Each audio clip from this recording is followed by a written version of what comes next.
اور اللہ رب العزت نے باقی ایسی بادشاہت دی کہ ان کے تخت پر پرندے بھی جمع ہوتے تھے، جنات بھی ہوتے تھے، اور وہ پرندوں کی بولیاں سمجھ لیتے تھے۔ سورۃ النمل ہے قرآن کریم کے اندر 19ویں پارے میں، تو جب لشکر چلا جا رہا تھا تو ایک چونٹی نے کہا قالت نملۃ یا ایھا النمل ادخلوا مساکنکم لا یحطمنکم سلیمان وجنودہ وہم لا یشعرون، کہ اے چونٹیوں سلیمان کا لشکر آ رہا ہے، یہ ایسا نہ ہو کہ وہ لشکر تمہیں کچلتے اپنی دنوں میں چلے جاؤ۔ تو سلیمان علیہ السلام کو آواز سمجھ آ گئی، انہوں نے وہ آواز سن لی۔ تو ایسی بادشاہت اللہ رب العزت نے دی تھی کہ ان کا تخت ہواؤں میں اڑا کرتا تھا۔ تو اسی طرح یہ دعاؤں کی اہمیت ہمارے دلوں میں بیٹھتی ہے اگر ہم ان دعاؤں کا غور کریں۔ آپ صلی اللہ علیہ وسلم کی دعا پر غور کریں۔ غزوہ بدر کا موقع ہے، ادھر 1000، ادھر کفار کا لشکر 1000 ہے، مسلمانوں کے 313 ہیں۔ آپ صلی اللہ علیہ وسلم نے دعا کے لیے ہاتھ اٹھا دیے، صحابہ کرام آمین کہنے والے ہیں، اے اللہ میں نے تیرے دین کے لیے، تیرے دین کی سر بلندی کے لیے، اسلام کی سر بلندی کے لیے میری 313 جمع کر دی ہے، اگر آج یہ مل گئے تو قیامت تک تیرے دین کا نام لینے والا کوئی نہیں ہوگا۔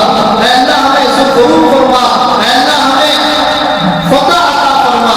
تو اللہ رب العزت نے دعا کو قبول کیا، فرمایا کہ ہم آپ کے لیے 1000 کا لشکر بھیجیں گے جو آپ کی مدد کرے گا۔ بِأَلْفٍ مِّنَ الْمَلَائِكَةِ مُرْدِفِينَ، قرآن کریم کے الفاظ ہیں۔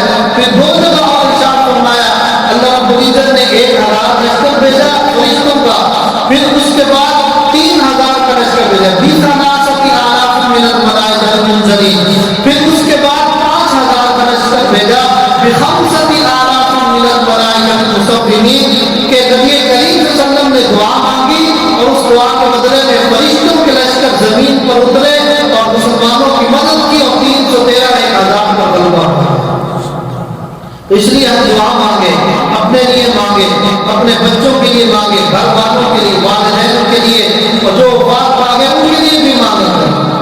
اور پھر فرمایا کہ دعاؤں کو ہاتھ جو ہے ان کو اٹھانے کی حکمت کیا ہے؟ فرمایا کہ حکمت یہ ہے کہ آدمی دل سے بھی دعا کر رہا ہے، ہاتھ اٹھانے کی حکمت یہ ہے کہ آدمی عاجزی اور اخلاص کے ساتھ اور گریہ زاری کے ساتھ بھی اللہ سے مانگ رہا ہے۔ اور پھر فرمایا کہ دعا جب ہم مانگتے ہیں تو ہاتھ اٹھانے کا طریقہ کیا ہے؟ فرمایا کہ اس طرح ہاتھ نہ اٹھایا کرو، اس طرح ہاتھ نہ پھیلایا کرو، بلکہ صحیح طریقہ یہ ہے کہ آپ اپنے سینے کے سامنے ہاتھ رکھیں اور یوں ملے ہوئے بھی زیادہ ہو، تھوڑی سی کشادگی ہو، اور یوں آدمی اللہ رب العزت سے دعا مانگے۔ اور فرمایا کہ دعا مانگنے کے بعد منہ پر پھیر دینا چاہیے۔ اس کے اندر کیا حکمت ہے کہ جب انسان اللہ سے مانگتے ہیں تو اللہ رب العزت اپنی رحمت اور برکت عطا فرماتے ہیں، ہاتھ رحمت اور برکت سے بن جاتے ہیں۔ انسان کے اعضاء میں سے جو سب سے افضل اور اشرف عضو ہے وہ انسان کا چہرہ ہے، اور یہ انسان کے اعضاء میں سب سے سردار عضو بھی ہے۔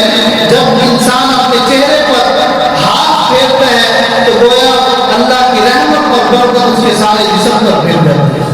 تو اس لیے دعا کے بعد چہرے پر ہاتھ پھیرنے کی یہ حکمت ہے۔ اللہ رب العزت سے دعا ہے کہ ہمیں اللہ رب العزت سے مانگنے کی توفیق عطا فرمائے، جو آداب ذکر کیے ہیں ان کو مد نظر رکھتے ہوئے مانگنے کی توفیق عطا فرمائے۔ سب سے پہلے ہم کو سنا درود پاک، پھر اس کے بعد اپنے گناہوں کو ذکر کرتے ہوئے دعائیں مانگی جائیں، اخلاص کے ساتھ، توجہ کے ساتھ مانگی جائیں، تو انشاءاللہ اللہ رب العزت ضرور دعائیں سنتے ہیں، اور اس کے مقابلے میں انسان کو وہ چیزیں بھی مہیا ہو جاتی ہیں۔ اللہ رب العزت عمل کرنے کی توفیق عطا فرمائے۔ وآخر دعوانا الحمدللہ۔